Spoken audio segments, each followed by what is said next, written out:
Okay, so good morning, everyone.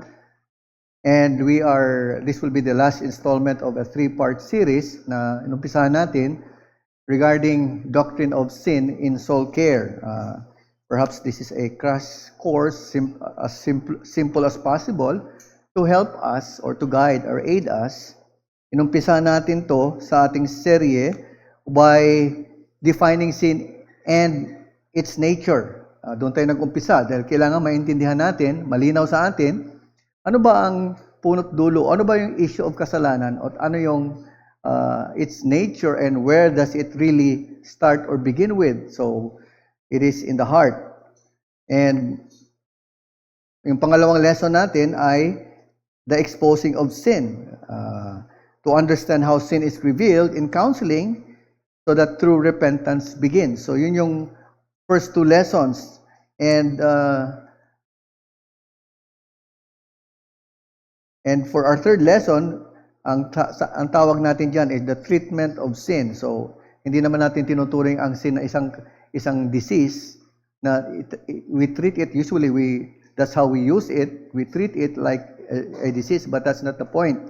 How do we approach or how do we deal with sin in the counseling perspective? Kaya nga ang subtitle diyan sa ating handout is Applying the Gospel for True Change. Okay, so inumpisa natin with right diagnosis and exposure are not enough. Ang sinasabi natin, bagamat meron tayong tamang diagnosis sa isang kapatid o isang nagkakasala, pero exposing it is not enough. Because if we stop in exposing it and we do not provide solution, we crush people. Kawawa ang tao. People become hopeless and helpless. And unlike other counseling styles or means where they ignore sin, when you ignore sin, you provide false hope. Or they may even expose sin, pero pag wala namang, if they do not offer any hope, wala ring kabuluhan, kawawa rin yung tao. It will still crush the person. And that is why we believe in biblical counseling, because it not only exposes sin, we have the gospel to apply. And the goal is not confession alone, but rather transformation through Christ. Yun yung buong cycle ng ating pinag-aaralan, at ito yung huling bahagi. We need to bring the person to confession, repentance, and because of the gospel, the person will now, or even us ourselves, will now be transformed because of the power of the gospel. And the aim, as we have said there, is to provide a biblical pathway for dealing with sin that leads to lasting change. Hindi ito, we are not after temporary change. Panandalian, o seemingly okay naman siya. No. Ours is not behavior control or change, but a permanent change, because there is a permanent solution. Though it will take time. Hindi naman ito biglaan. So that is what we would like to understand, know, and we will try to discuss three issues or two issues, and then we go to a simple counseling application. So firstly, balikan natin ang tinatawag nating repentance as the first response. To deal with a person who is, by the way, ang issue dito ay sin, hindi preference natin, gusto natin. Clearly, it has to be sin. Because we respond or we will minister to a sinning brethren for transformation purposes to the gospel, because there's sin. We deal with it. And in reviewing the repentance as the first response, repentance is not only slowing down, okay? It is turning around. 180 degree, hindi 360 for engineers, for This repentance is a 180-degree turn. So remind ourselves of what we discussed the last time, yung sinabi ni Thomas Watson, ang sinabi niya regarding elements of true conviction sa kanyang book, The Doctrine of Repentance. It is the sight of sin. Sin enabled recognition that sin is not merely a mistake or a weakness, but a grievous offense against God. And there's that sorrow, meaning godly grief because you have dishonored God's name. Yun ang godly sorrow. And then, shame, because there's that humble awareness. Nagpapakumbaba ka sa harapan ng Diyos dahil meron kang kaunawaan sa kasalanan. And then, it will lead to confession. Okay? Hatred for sin, dapat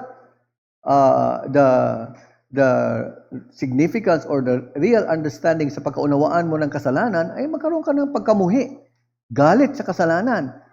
And then finally, the turning, that is the 180-degree. So repentance, according to Acts,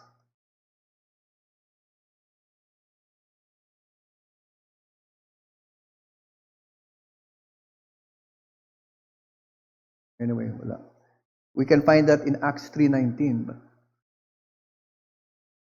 So, repentance is not saying sorry. It is turning from sin to God. So, repentance is not just regret and apology or perhaps slowing down. Okay, dahil natinag siya o nakonsensya siya, medyo dahan-dahan ng konti. No, it's not. It is a heart-level turning. Ang pusong inusig ng kanyang pagkakasala, na convict sa kanyang pagkakasala, will have to turn from that sin towards God. It is a 180-degree turnaround. And so, how does mortification of sin and fighting sin by grace looks like? So, ito medyo mahaba ng konti discussion natin on this. Sin should not be managed. Yun ang ginagawa ng secular way of counseling. They manage, they control, but according to the Bible, it must be killed. The biblical concept is it must be killed. Sin must be dealt with. In fact, sin must be killed daily. And that's why the life of a believer is a daily life of repentance. Because every day we sin. And because we sin, we need to repent every day. In fact, we do not wait for the end of the day. If you are consciously, if God deals with you consciously with your sin, then you have to repent immediately. And there's promise of forgiveness. Mamaya titingnan natin yung talatang paborito ng mga Kristiyano na marahil pa ulit-ulit nating binabanggit, gasgas na siguro, but we can rely on the faithfulness and the truthfulness of the Word of God. And so we need to repent of our sin daily. Sin is fueled by false beliefs, and transformation requires replacing lies with truth. Yun ang dapat mangyari. And the reordering of our desires. Because our hearts, it is from our hearts that brings forth our desires, longings, aspirations. Doon nagmumula sa puso. And there is to be the renewal of the mind, replacing lies with truth. Yun ang binanggit ko kanina, Romans 12:2.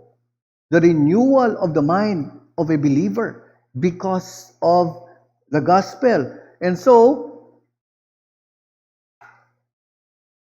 mortification, sin is actively killed through the Spirit by faith in Christ. Romans 8:13. If you live according to the flesh, anong sabi ni Pablo? You will die. But if by the Spirit you put to death the deeds of the body, you will live. We fight sin. For what purpose? Not for acceptance, but from acceptance. Para sa isang Kristiyano, ikaw ay tinanggap na ng Panginoong Hesus. Hindi mo pinupuksa, pinapatay ang kasalanan para maging katanggap-tanggap ka sa Diyos, kundi ginagawa mo yan, pinupuksa mo ang kasalanan because you love God. Because He has accepted you and you deal with your sin out of love. Because you have been accepted by the Lord Jesus Christ. And that is why for the Puritans, and of course, they are so well-versed with their Bible, sin is not mortified by mere willpower, but through the Spirit's work. Hindi mo kayang, kahit Kristiyano ka, hindi mo kaya ito sa sarili mong willpower. Malakas ako, mature ako, gagawin ko, pupuksain ko yung kasalanan ko na yan by my own strength, by my own willpower. No. You need the aid of the Holy Spirit. Of course, you have to desire that. The desire, the longing to take accountability for that sin is there, and you need more than your own resolve. It is grace-driven change. Change is not powered by guilt. The guilt brings you to the awareness of your sin and the need for you to confess and repent of your sin, but it is by the grace that you will be able to mortify sin. Okay, so, but there is a warning that we need to remind ourselves. Because, according to legalism, ang sinasabi dyan, try harder. Kaya mo yan. Sige lang. Gumawa ka pa. Pagbutihin mo pa. Ayusin mo pa. And the tendency or the result, if you go the path of legalism, is you will get frustrated. Diba? You will get exhausted because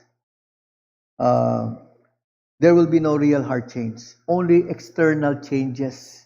Maganda sa paningin ng tao, pero sa harapan ng Diyos at para sa iyong sarili o sa taong nagkasala, exhausted siya. Dahil hindi mo kayang, para kang nagtutulak ng kadena. Sa halip na hilain mo yung kadena, tinutulak mo, ang hirap nun.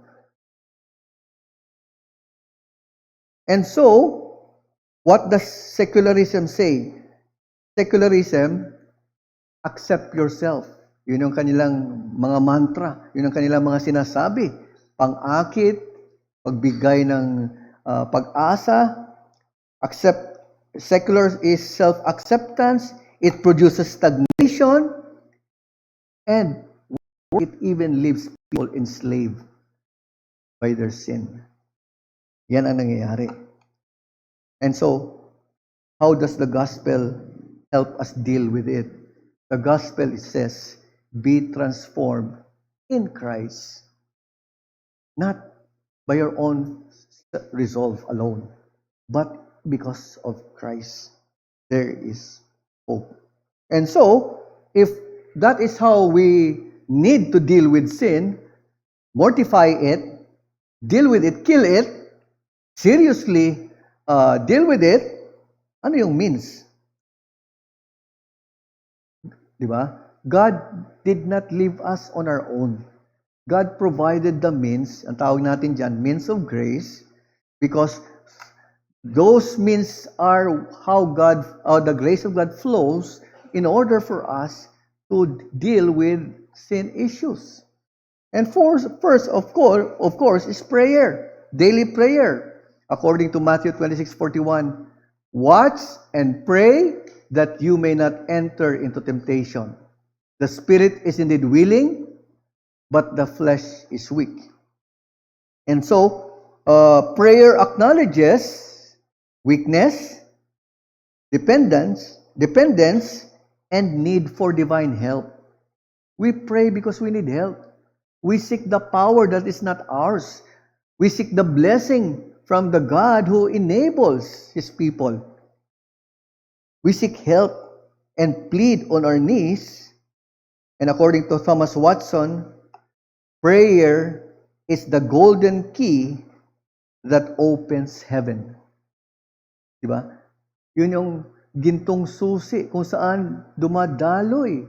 Binubuksan ng pinto ng kalangitan upang dumaloy ang mga pagpapala at kakayanan para sa kanyang mga mananampalataya. And prayer places us under the ongoing supply of grace. If we need grace, we need to plead for it. We need to earnestly pray for it.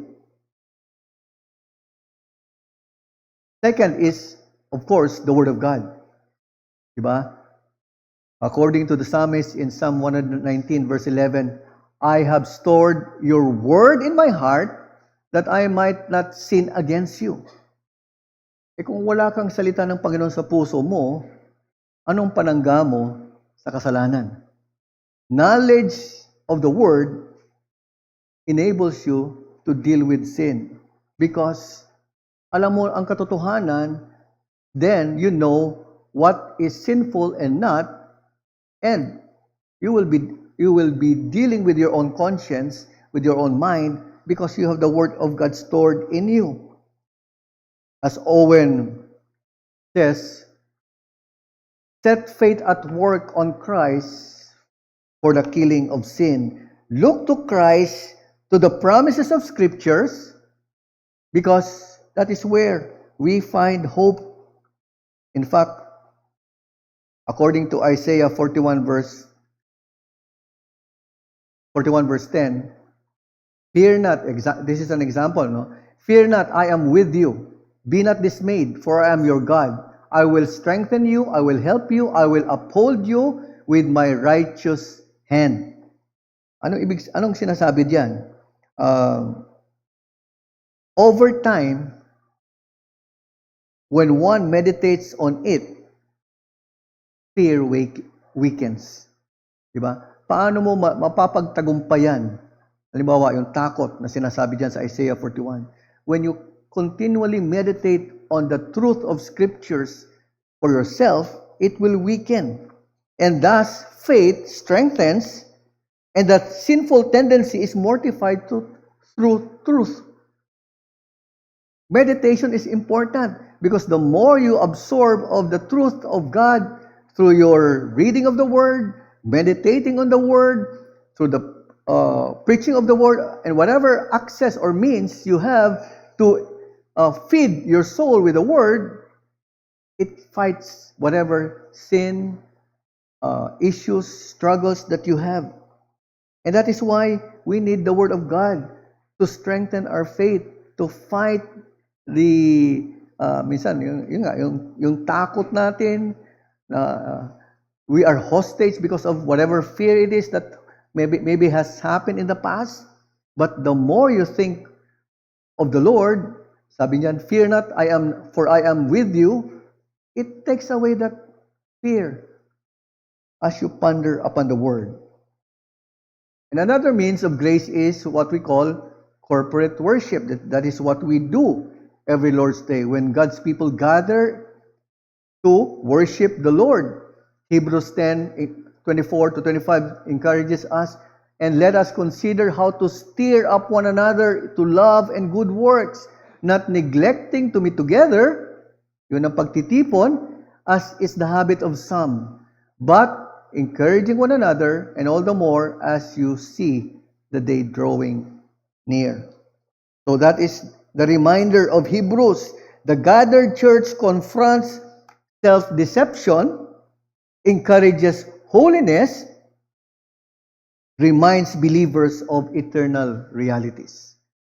And I hope you are being helped when you attend the worship services of this church or whatever church you belong to or you attend. And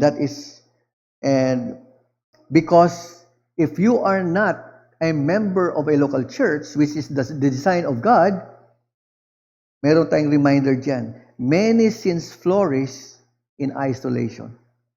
Pag nag-iisa ka, in your lonesome, walang aalalay sa iyo, tutulong sa iyo sa iyong buhay pananampalataya. Sin will flourish in isolation. Kaya we need to belong to a church, especially a covenanted church, because we have covenanted to look after one another in love. And that's the beauty of God's design. That's the beauty of God's purpose for the church, for believers to be a part of a local New Testament church. And it is a blessing. It is a means of grace, which no believer should reject rightly. Okay? And of course, we will not be discussing all of it. Last is the means of grace. One is the Lord's Supper. According to John Calvin, it is a medicine for poor, quick souls. When believers behold Christ crucified, di ba, ano bang ginagawa natin sa pag-observance ng Lord's Supper? We remind ourselves of the sacrifice of Christ on that cross. His atoning sacrifice, the substitutionary death, taking upon himself the wrath that we deserve, judgment and punishment.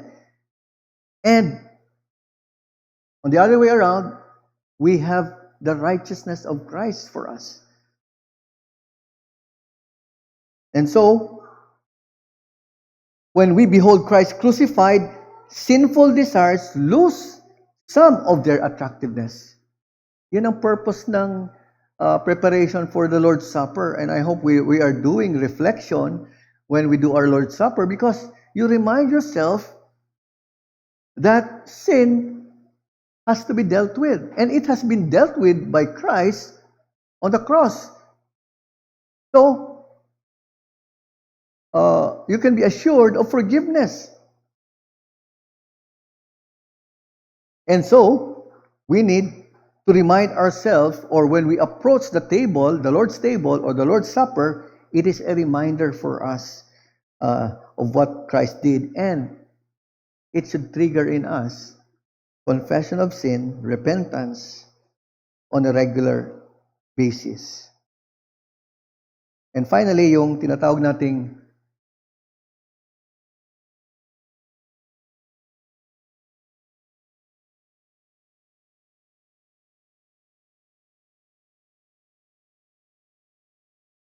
meron pang isa, yung tinatawag nating radical avoidance to temptation.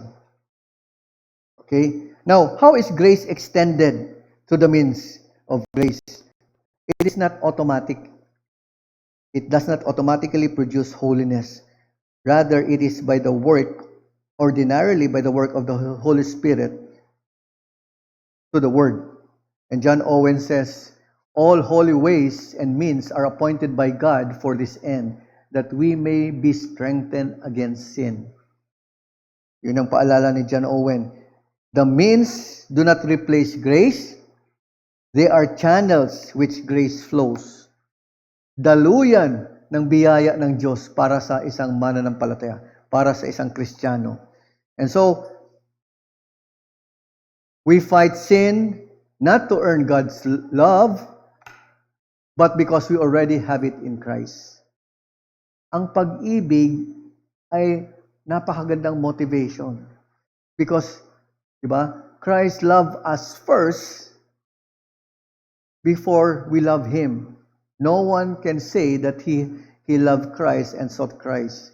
Hindi yun ang totoong larawan ng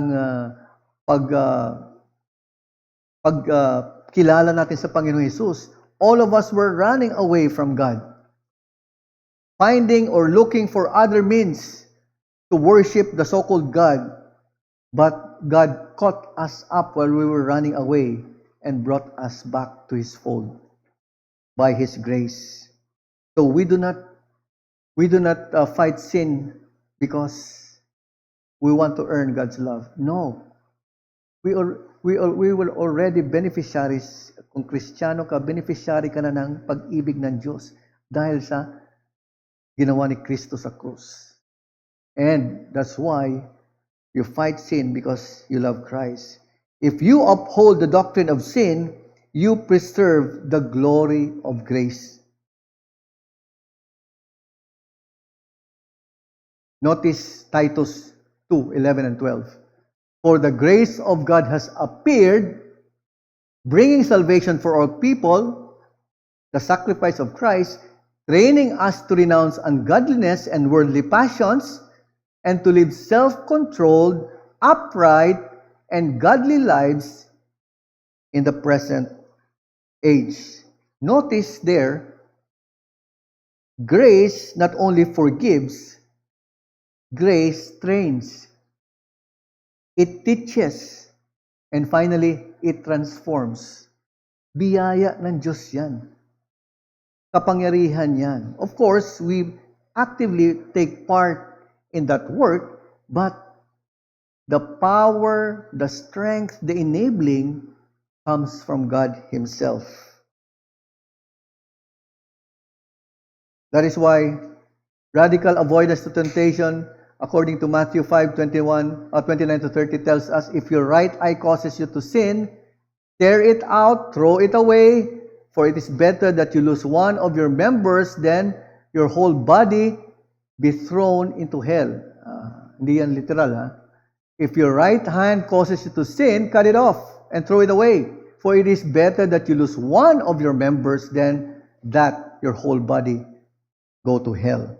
Yun ang paalala, yun ang tinatawag nating radical avoidance to temptation, where many Christians fail because they want victory while remaining close to temptation.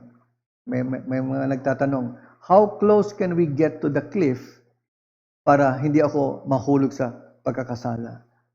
Hindi yun ang batayan. Huwag kang tumungo doon sa dulo ng bangin, ay mahuhulog ka. Actually, yun yung problema sa, hindi pa ako nakarating sa US, yun sa Niagara Falls or sa Canada. Maraming mga nahuhulog doon kasi maraming sinusubok nila hanggang sa dulo. Ganon din ang larawan ng minsan ng mga Kristiyano. Sinusubo ang sarili sa dulo, nahuhulog. You don't bring yourself to that extent. Don't be a fool. And here, Jesus is using deliberate hyperbole to point how we deal sin drastically. In fact, it is wisdom. Gossiping person should stay from destructive conversations by redirecting discussions, by refusing participation, or changing subjects. It is a common problem in churches, yung gossiping. And so, we need wisdom in how to deal with those continuing sin, or perhaps continue to proliferate in the church, because God has a word for us. Thomas Brooks says, the way to avoid temptation is to avoid the occasion that may lead to temptation. Diba? Others will willingly walk into it. Yun ang sinasabi ko kanina. But the thought is, the means of grace weakens sin by strengthening faith in Christ. So do not push yourself to your limits. Do not overestimate or be confident in yourself. Huwag mong subukin. May namatay na dyan. Yung sinasabi niya. Okay. So how do we apply this in a simple, practical way? Let me illustrate this way. Okay? So, many people remain enslaved to habits despite years of therapy. Kasi yung sinusulong ng secular or the worldly way of doing counseling is may mga therapy. Because behavior is addressed, but the heart is not transformed. Diba? We always need to remind ourselves the heart is the issue. Kahit pa anong make-up mo, kahit pa kunin mo ang pinakamagaling na make-up artist sa isang patay, patay yun. Walang mangyayari doon. Diba? Outward change without inward renewal is just superficial. So walang magandang mangyayari. And there should be a fundamental shift from God, or there is a shift from God to self, so secular. And at the heart of secular counseling is not God-centered but self-centered. Not from sin but self-expression. Not from repentance but to self-acceptance. Yun ang baliktad ang approach ng secular counseling. Contrary, exact opposite to what we are espousing. And the danger is, if people are fundamentally good, then sin is minimized. Christ becomes unnecessary, and the cross becomes irrelevant. And that is why, binanggit natin ito last time, kung lumalaganap, dumadami yung secular counselors, more researches, and so on and so forth, bakit dumadami pa rin ang problema natin ngayon? Because they're addressing the wrong root cause. And modern reality tells us that addiction persists, identity confusion increases, emotions become unstable, or it rises, the instability of the emotions, because the heart is not transformed. And what other means do we see? They replace lies. Or they replace truth with lies. Sorry, baliktad. Sin is fueled by wrong thinking. Lie, I need this to be happy. Truth says, Christ is sufficient. And finally, renewal of the mind. Romans 12:2. People act based on what they believe. If sin is defined rightly, exposed faithfully, and treated biblically, then people are not just managed. Yun ang sinasabi natin kanina, they are being transformed because of the gospel. Now let us look into Christ's example. Palagi natin inuulit ito because we need the ideal or the model counselor is Christ Himself. And if you would look into John 8, the woman caught in adultery, and study how Christ approaches this woman who was caught in sin, mamamangha tayo sa approach ng Panginoong Jesus. Ang sabi diyan, Jesus here protects her from condemnation, kung babasahin natin.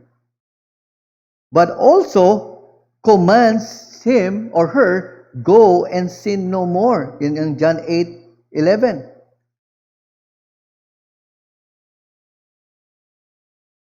Diba? Ang sabi ng Panginoon diyan, sino ang nag-condemn sa'yo? No one, Lord. But Jesus said, neither do I condemn you. Go, and from now on, sin no more. Nakita natin yung compassion ng Panginoon.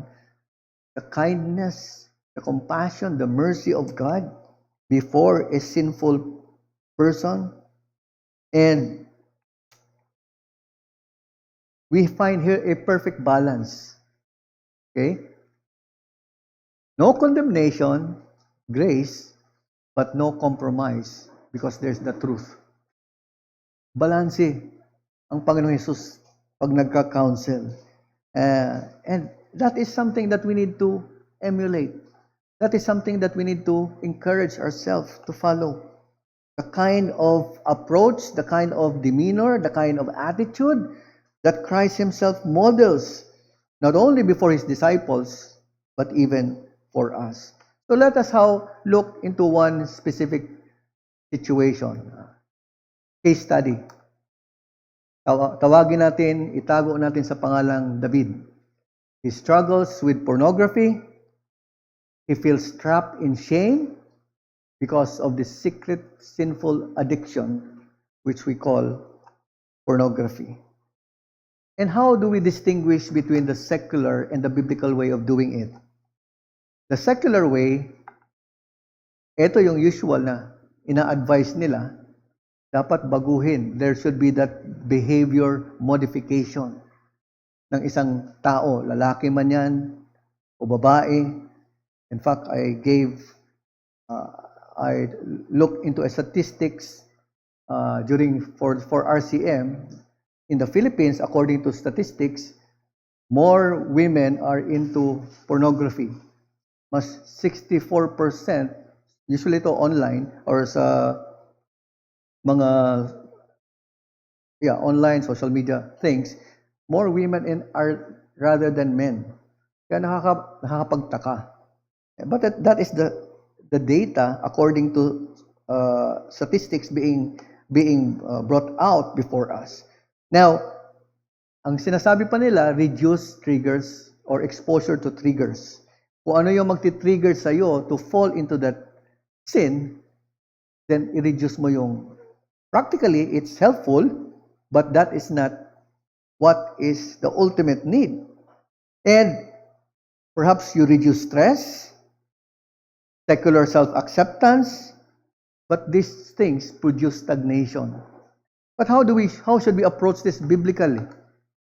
The biblical counseling diagnosis reminds us that it is because of lust that you are into pornography. It is because of a worship disorder.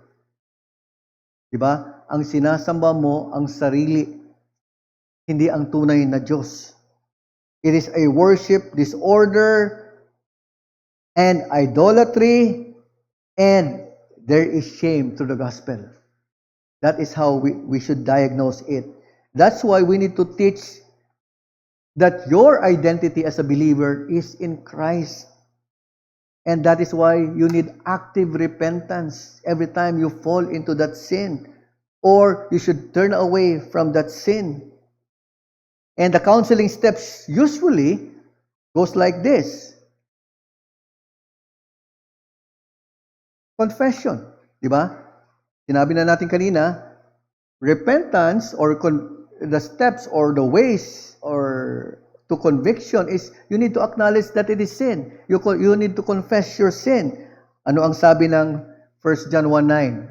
This is a reminder for us. Hindi dapat natin ikahiya ito, bagkus we need to remind ourselves of the promise of God. If we confess our sins, He is faithful and just to forgive us our sins and to cleanse us from all unrighteousness. It is a promise that if you confess your sin, admit it before God in prayer, there is forgiveness. Why? Because Christ already paid for it. Past, present, and even future sins have been paid for by Christ on the cross. And so, repentance means radical amputation. Not, I will try harder, but delete apps. Install accountability software. Remove private internet access if necessary. Avoid late night browsing. Diba? When you are alone, and during late nights, those are the possible tendencies when you will fall into it. And that is why John Owen reminds us,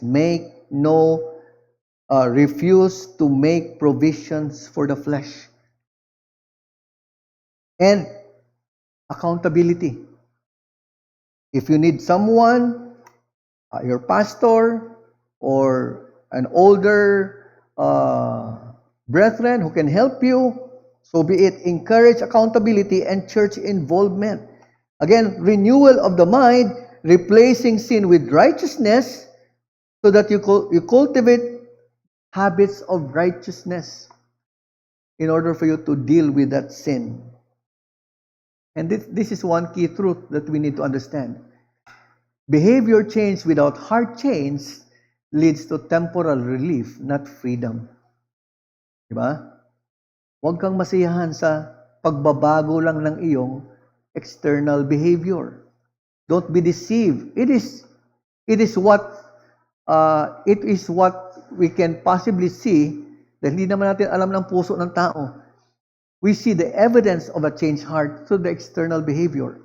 But that is not the ultimate way to deal with it. It is only a result because of a real change in the heart. And the point is, the goal of counseling is not relief, coping, or self-esteem. It is Christ-likeness. Ang tawag natin dyan is sanctification, Christ-likeness, holiness. Basically, they are of the same category. It is because when a Christian or when a sinner has been brought to Christ, is now a Christian, a believer in the Lord Jesus Christ, diba? The goal in life is to be more Christ-like every step of the way until our death or until Christ comes. That is how a believer ought to walk their life. So in conclusion, if you define sin rightly, expose sin faithfully, and apply the gospel clearly, you do not just bring relief, but this is what they call redemption. Hindi to redemption sa ating dating makasalanan o dating makasalanan na wala tayong Panginoon, wala tayong kaligtasan, we were redeemed. Yes, that is positional sanctification. Pero ang redemption nito, ito yung tinatawag nating ongoing sanctification process. Part of our sinful self or the sins that we hold dear are being changed or being redeemed because of the gospel. Yun yung ibig sabihing redemption nito. We are redeemed from the enslavement of our remaining sin. And that is why we are called together in a church to minister to one another. We counsel one another. If you remove sin, you remove the need for Christ. If you redefine sin, you redefine salvation. But if you uphold the doctrine of sin, you preserve the glory of the grace of the gospel. And that is why we are hopeful. Biblical counseling is hopeful. Why? Because we have the gospel. We cannot remain helpless and hopeless. In fact, we are optimistic that there can be change when we deal with sin using the gospel of the Lord Jesus Christ. So, I hope in a simple way, we have demonstrated these three important aspects concerning the doctrine of sin and how we can apply or make use of it in caring for the souls of each one in the body of Christ.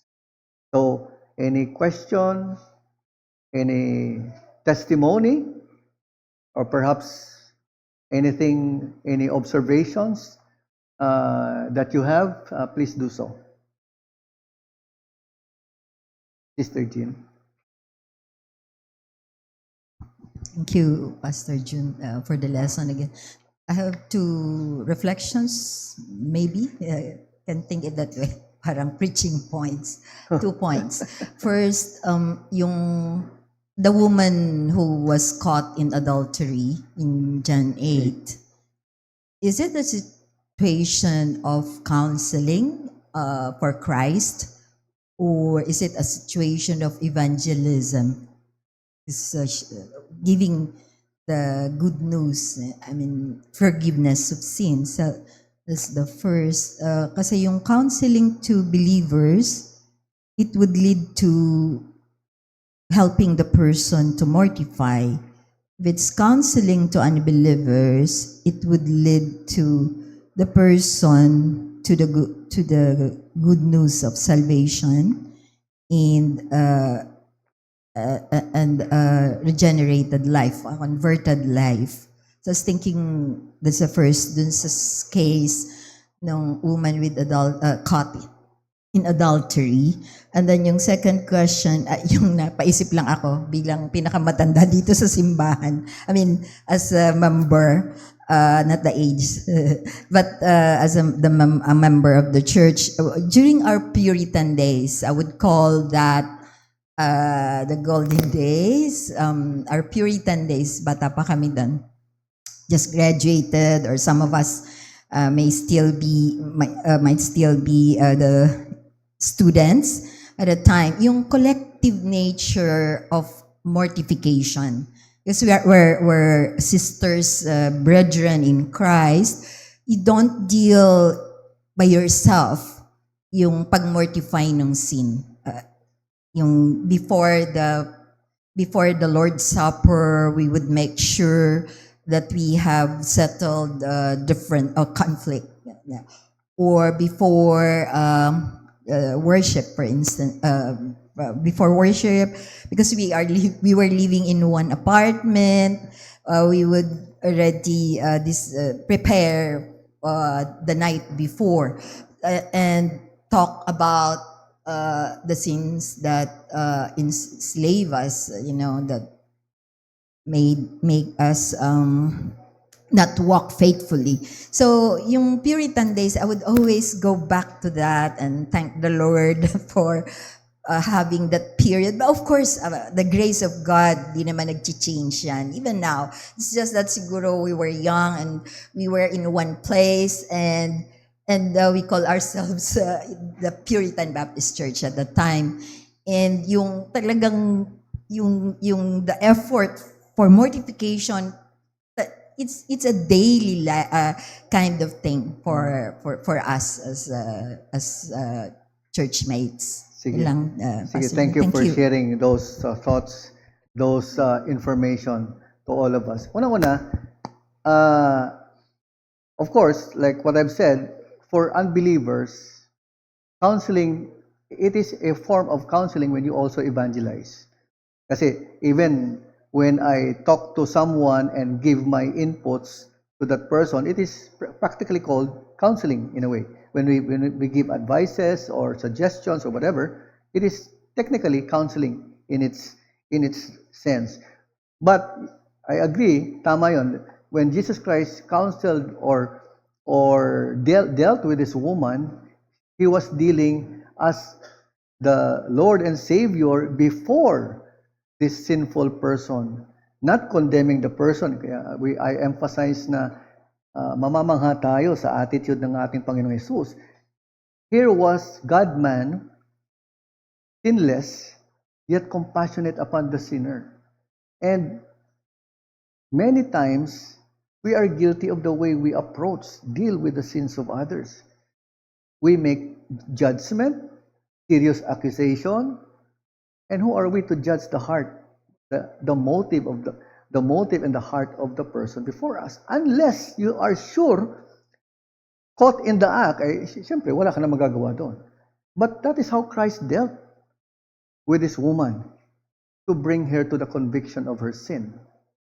Now, most of us, like in the church context, we will be dealing with each one's sin lovingly, like Christ did, to deal with the sins of one another.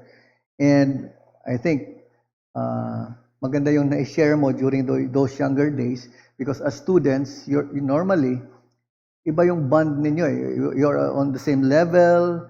That was the point or part of younger years natin, yung idealism.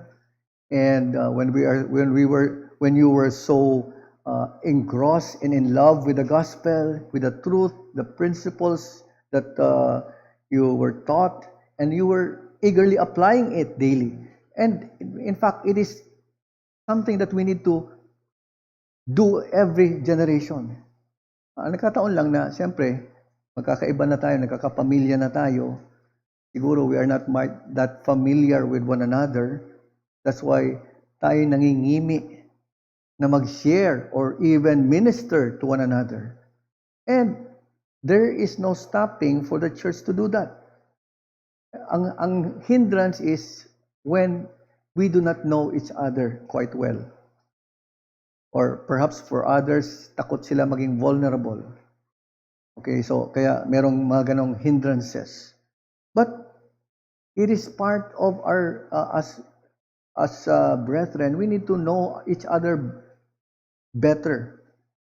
Diba? We have to seek out to be known and to know our brethren. Magkaroon tayo ng ganong hangarin, desire. Because we are one family after all. Diba? Kung nasa pamilya kayo na wala kayong pakialaman, nakakalungkot. Aba? Hindi maganda. And we need to care for one another in the spiritual, lalo na sa spiritual na aspeto, hindi lamang sa praktikal, sa spiritual aspeto ng ating bilang mga mananampalataya. And we need to grow in that. We need to be more intentional in the way we know and understand each other, and in the right way. Hindi upang husgahan ang kapwa, kundi paano natin matutulungan ang ating kapatid sa kanyang paglakad in the same way as we want to be helped as well. Tandaan natin, when we counsel, it is a two-way street. Kaya minsan, pag nag-counsel ka, you think that you know the sin issues and you want to deal lovingly. Minsan sa response ng kapatid, it will also reveal your own heart. Minsan, impatient ka. Pag nagalit sa'yo, nagagalit ka na rin. It will also reveal your own heart. And you have to be careful and be watchful of that.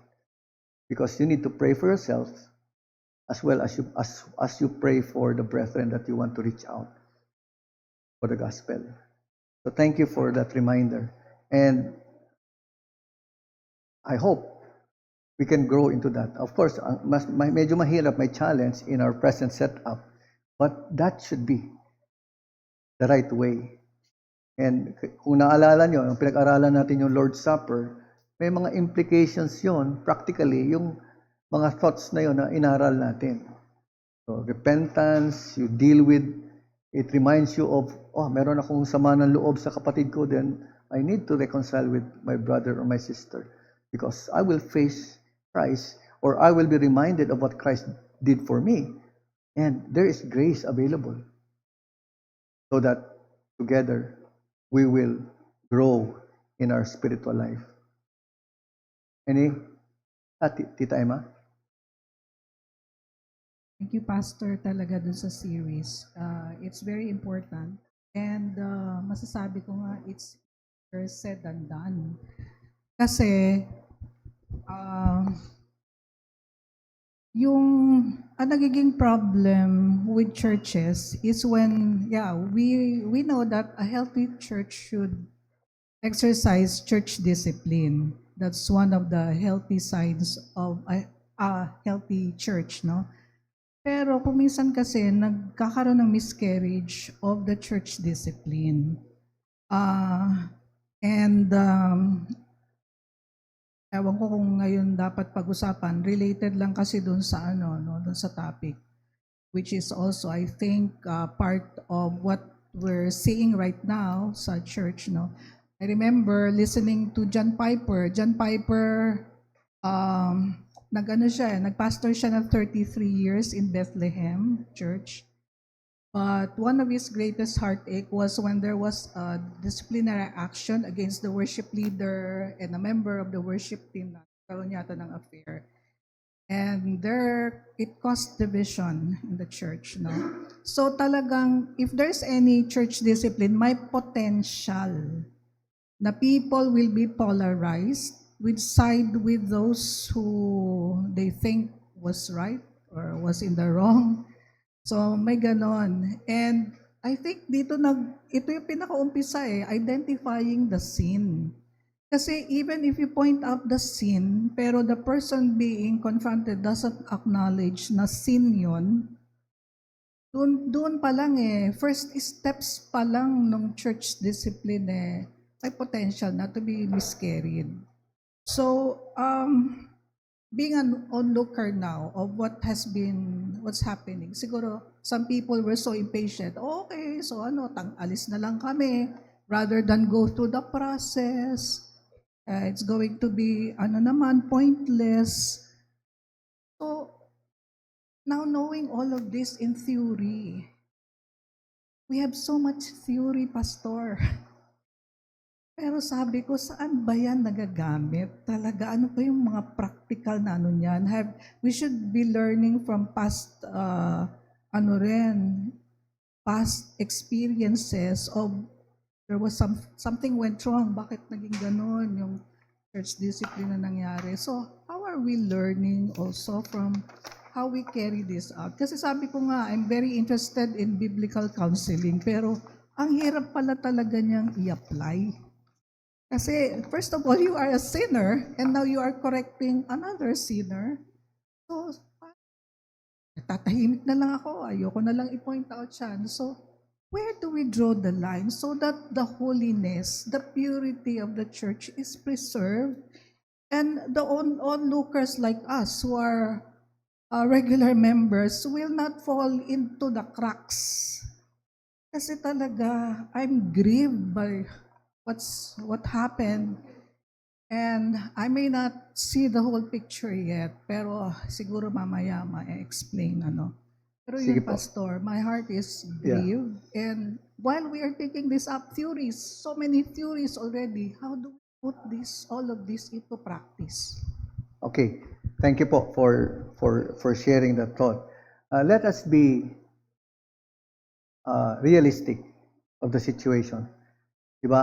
Always the picture we have for a church is always the picture of a hospital. Diba? Very graphic yung picture ng hospital na puro may sakit, iba-ibang mga uri ng sakit, may death causing, may iba nasa emergency, whatever. So, the reality is, I agree, we are sinners in this God's local community called the church. And that is why we need truth, because sinners as we are, we will always fail, or many times we will fail even to understand and apply these principles. Now, we are not saying that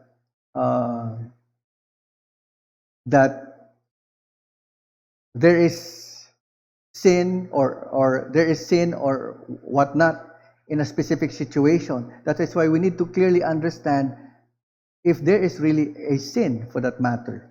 And we need to investigate. We need to talk to people rather than make conclusions based on feedback from one or the other. There are always two sides of the coin. And that is why the warning of Proverbs is the first one who says his piece seems true and right until you hear the other side, and then you will be proven wrong sa initial thought mo. And that is why there's wisdom in hearing two sides before we make judgment or make conclusions, because our conclusion should not be to deal or to ano bang tawag niyan? Judge that person or put him or her down, but rather to restore a broken relationship, to restore a fallen brother or a sister. Yun ang purpose ng church discipline. It is not to destroy a person, but rather to bring him or her back to the fold of the gospel, to submit to the authority of Christ, not to put away that person. And that is why when there is discipline in the church, going out of the church is not the solution. Stay with the church, go to the process of discipline and restoration, because only the church can minister to you to help you out. Pag umalis ka sa iba, lumipat ka, hindi madideal. In fact, if you are quite observant with those people who hop from church to church, matakot ka. Lalo na kung ang issue ay discipline, tapos lumipat or may sin or may disgruntled and lumipat. Because that sin might just continue to remain in the heart of people because they have not been dealt with it. So paulit-ulit lang yan. And there is no perfect church. Sabi nga natin, when you join a so-called perfect church, it becomes imperfect because of your presence. So let us not be fooled by that idea, but rather, especially during times of difficulty, perhaps crisis or struggles of the church, it is for us to look to take the right perspective, which is to focus on Christ, not on man. That will be my message this afternoon. Hopefully, it can help us. Yes, Tita Te.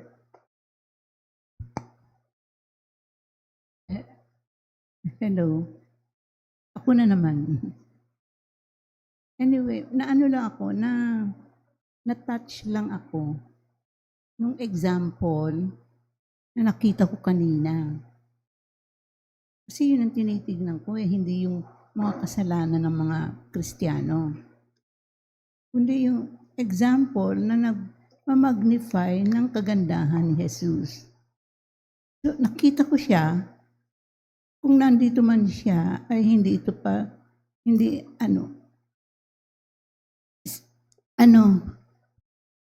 yung walis, kung alam niyo yung ibig sabihin ng walis, yung walis, kita ko, bit-bit niya. Nag-sweep siya. O baka naman, the next Sunday, puro walis na tayo, no? Yung nagwawalis siya, tapos narinig ko sa isang kapatiran na siya pala ay yung naghuhugas ng plato, maski na siya ay napakaliit, napakalaki ng kanyang responsibilidad nung nagtatrabaho pa. Sabi ko, narinig ko na sa iba, eto pa, witness pa ako sa nangyari. Nakita ko si Jesus. Sabi ko, si Jesus, kung hindi niya na-manifest ang love na yon, hindi tayo magkakaroon ng salvation. Ibig sabihin, for God so loved the world that He gave His only begotten Son, that whosoever believe in Him should not perish. So, pinakita niya talaga, nagpakamatay siya. Ang sakit nun. No, para sa isang itong taong nakita ko, yung ganun marami pa siguro mga example. Kaya lang, ang gusto kong i-point dito, yung kagandahan ng church na tinitignan natin, hindi tayo perfect church. Dami tayo. Hospital nga ang sabi natin. Pero hindi nangangahulugan na, go, mag-hospital ito, magkasakit na lang tayo lahat, no? Hindi. Kahit na ikaw may sakit, pwede kang gamitin ng Panginoon. Alam mo, ang ganda talaga ng nangyari, no? Kasi dahil doon sa nakita kong example na yon, sabi ko, talagang, at saka yung mga 5 solas na sinasabi, sabi ko, the Reformed Church is really a church that caters to the needs of the church, not as a sickly church, but as a church who does the will of God, of doing what pleases God. Hindi yung para ma-please sila. Ang ganda talaga. Narinig ko sa isang kapatiran. At ngayon, ako mismo nakakita. Sabi ko, grabe. Sabi ko, pag sinabi ko ito sa church, baka the next Sunday, puro walis na tayo. At lahat kumuha na ng walis at magwalis. Hindi naman gano'n ang ibig kong sabihin. Kung hindi, magbigay tayo ng example na hindi naman para lang makita ng tao. Kung hindi, kapupulutan ng magandang aral na kapares ng sinasabi mo kanina tungkol sa mga Kristiyano na ito, maski na siya sinful church, marami pa rin siyang mga positive contribution sa ikagaganda. Otherwise, hindi ito tatagal ng ganitong 43 taon. 44, mag-45. Mag-44 na. 45th year. So, yung bata na umuuha, hanggang ngayon umuuha pa rin.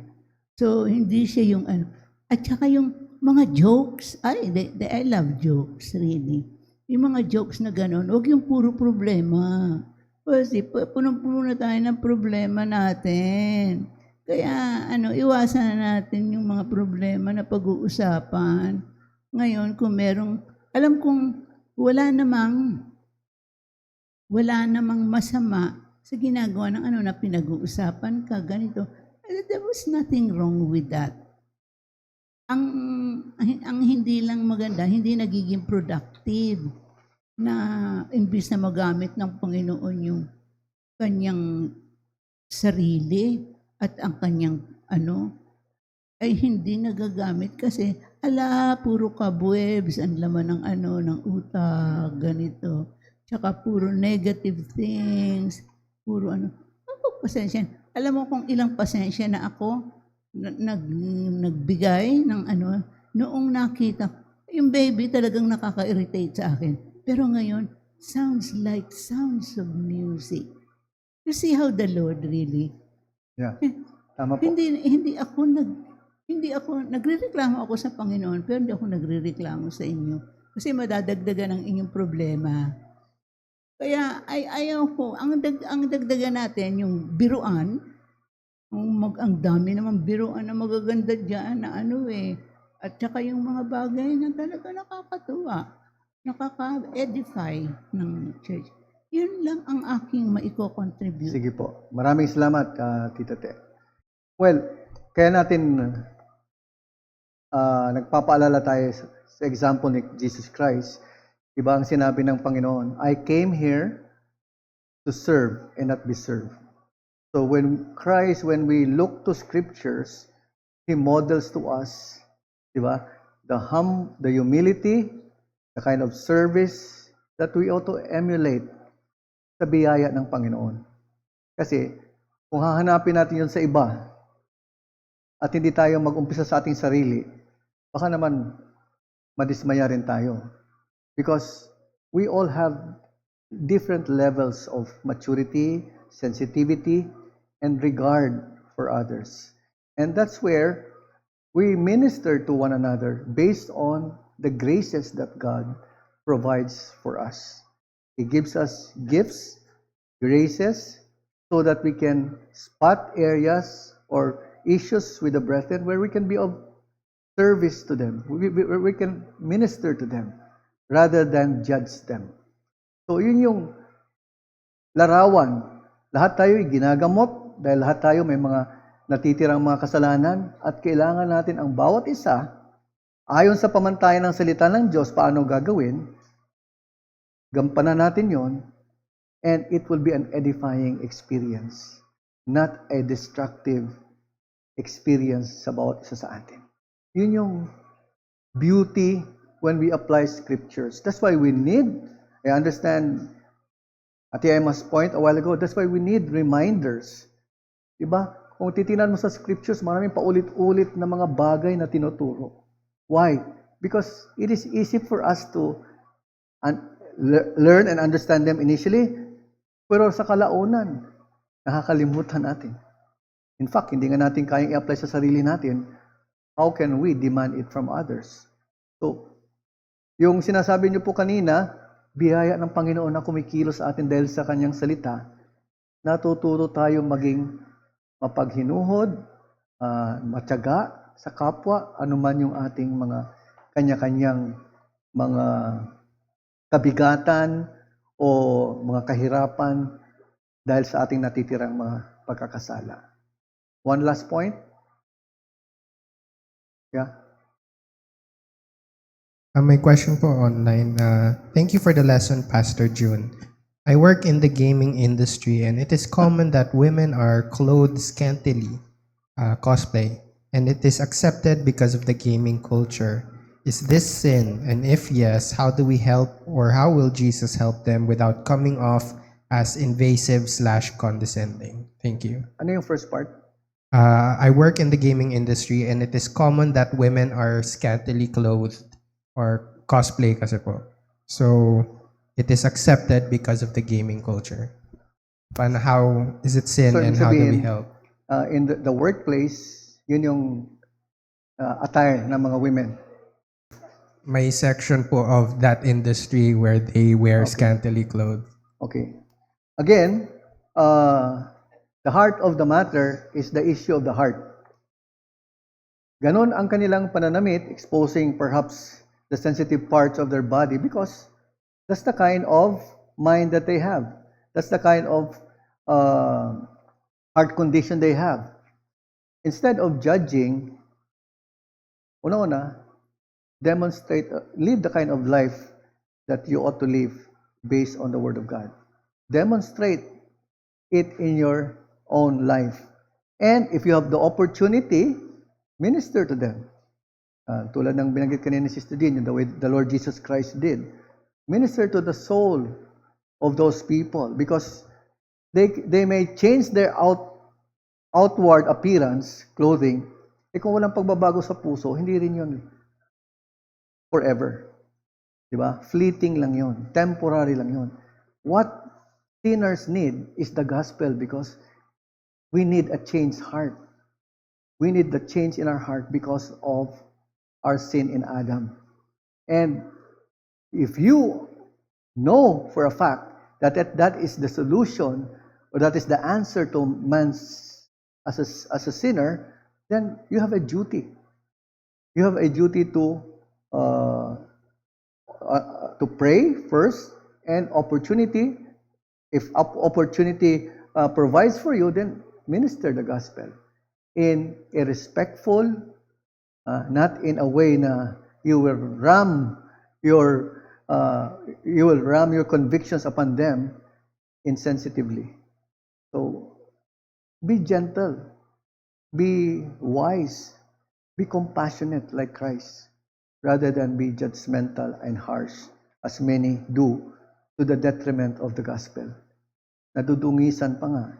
Ang gospel na nga ay talagang mapanghamon na, dinagdagan pa ng magaspang na kaugalian, ay talagang masisira. And we should be reminded of such truth. Let us close in prayer. We thank you, dear God, for allowing us to ponder upon this issue of the doctrine of sin and how we care for the souls of each one. May this simple truth that we have pondered and meditated upon be upon our hearts, so that as your people gathered in this community called the church may minister to one another faithfully and be a means to the strengthening, to the growth of our holiness and sanctification, so that we may bring glory and honor to you and be a faithful witness of the gospel. So, Father, we pray that you would help us by your grace to grow, not only understand, but apply this in a sobering, in a faithful way, as we will be applying this in the various occasions that we have in our church. Lord, we pray that you would bless our time together, even as we go to the lunch fellowship, and may we have an edifying conversation with this one. We commit these things to you in Jesus' name. Amen.